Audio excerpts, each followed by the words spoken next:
Bharatiya Janata party के सांसद सुब्रत पाठक ने जाति जनगणना की चर्चाओं के बीच एक नया शिगुफा छेड़ दिया है। उन्होंने वाराणसी में शनिवार को कहा कि जाति जनगणना से पहले धार्मिक जनगणना होनी चाहिए। उन्होंने कहा कि इस्लाम के नाम पर एक देश बन चुका है, ऐसे में अब देश में अल्पसंख्यकों की गिनती होनी चाहिए। कहीं ऐसा तो नहीं है कि हमारे अधिकारों पर डाका डाला जा रहा हो। नहीं, देखो मेरा तो स्पष्ट मानना है कि जाति जनगणना से पहले धार्मिक जनगणना हो, क्योंकि इस देश का विभाजन धर्म के नाम पर हुआ था।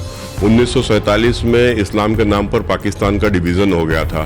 तो आज जब धर्म के नाम पर हमारे देश का विभाजन हो चुका है, तो आज कम से कम इस देश में अल्पसंख्यक कहे जाने वाले लोगों की संख्या का भी तो चिन्हित होना चाहिए। आखिर कितना मुसलमान है, कितना क्रिश्चियन है, तो ये एक बार संख्या इनकी सामने आए तो उसके बाद में जाति जनगणना हो, ताकि यहाँ के लोगों को समझ में आ सके कि अगर यदि 100 मुसलमान है तो उसके सापेक्ष हमारी संख्या कितनी है, तो हमारे अधिकारों पर कहीं दूसरा डाका न डाल ले। उत्तर प्रदेश के नोएडा में भारतीय किसान यूनियन के राष्ट्रीय प्रवक्ता चौधरी राकेश टिकैत ने कहा कि जेयर एयरपोर्ट के लिए किसानों की सहमति के बिना विस्थापन नहीं होगा। उन्होंने कहा कि अगर सरकार या प्राधिकरण किसानों के खिलाफ कोई ज्यादती करती है तो किसान आंदोलन करेगा। जीते जी कोई भी व्यक्ति अपनी जमीन को किसी दूसरे व्यक्ति के नाम नहीं कर सकता, चाहे वह उसका बेटा ही क्यों न हो। उन्होंने सरकार से मांग की कि किसानों की जमीन का उचित मुआवजा दिया जाए। घर और घर के बराबर ही किसानों को जमीन बिना स्टाम्प शुल्क के उनके नाम कराई जाए। जहाँ पर भी किसानों को बसाया जाए वहाँ पर सभी सुविधाएं पहले से मुहैया कराई जाएं। सरकार को यही कि जहाँ पे विस्थापित हो वहाँ पूरी कॉलोनी काट के पक्के घर दे के रजिस्ट्री करके, और जब यहाँ से अपनी ईंट आट उखाड़ देगा काम को, उससे पहले मत करना। 50 गज में कुछ नहीं होता। 50 गज एक बार नाप से पहले देख लेना कि 50 गज कितनी हो।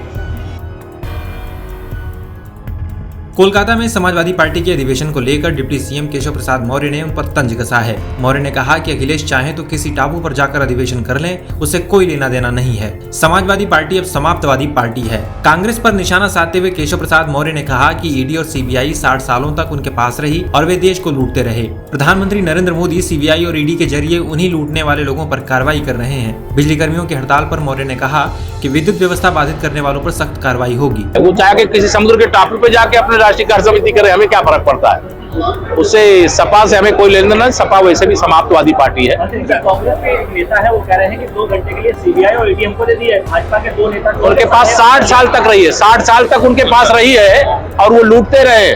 और हम लूटने वालों से, मेरे प्रधानमंत्री जी ने कहा है, न खाऊंगा न खाने दूंगा। जिसने भी मेरे देश को लूटा है, मेरे गरीब को लूटा है, वह भी वसूलूंगा और उन्हीं के लिए खर्च करूंगा। और जो विद्युत व्यवस्था को कहीं से बाधित करने की कोशिश करेंगे, उनके खिलाफ सख्ती से कार्रवाई। उत्तर प्रदेश में बिजली कर्मियों की हड़ताल से आम जनजीवन बुरी तरह से प्रभावित है। यहाँ पानी और बिजली न मिलने से लोग आक्रोशित होकर सड़कों पर उतर गए। बांदा में विद्युत कर्मियों की हड़ताल के चलते गहराए बिजली पानी के संकट पर महिलाओं ने भी गुस्सा जाहिर किया और बाल्टी लेकर सड़क पर बैठ गईं। उन्होंने कहा कि पानी के अभाव में बच्चे स्कूल नहीं जा पा रहे हैं। इलाके में 8 से 10 घंटे तक बिजली गुल रही, जिससे कई मोहल्लों को अंधेरे में रहना पड़ा। पानी नहीं आ रहा। बच्चों को पढ़ाई है, कुछ सुनाई तो हो नहीं रही है। 5 रोज से भूखन प्यासे मर रहे हैं बच्चे, क्या करें। अच्छा, पानी क्या दिक्कत हो रही है? बस पानी नहीं है, सब बच्चे की पढ़ाई चालू है, कुछ चालू है, पढ़ाई नहीं हो रही है। यहाँ पे 5वां दिन यहाँ लाइट नहीं आ रही। मैंने खुद जाकर के स्वयं जिलाधिकारी जी को पत्र लिखा, एप्लीकेशन दी, कचहरी में एफिडेविट बनवा के उनकी तबियत खराब थी, वहाँ उनके आवास तक गया मैं। उनसे भी वहाँ पे भी कहा गया, तो मुझसे कहा गया कि बेटा आप जाओ, करते हैं हम लोग कुछ।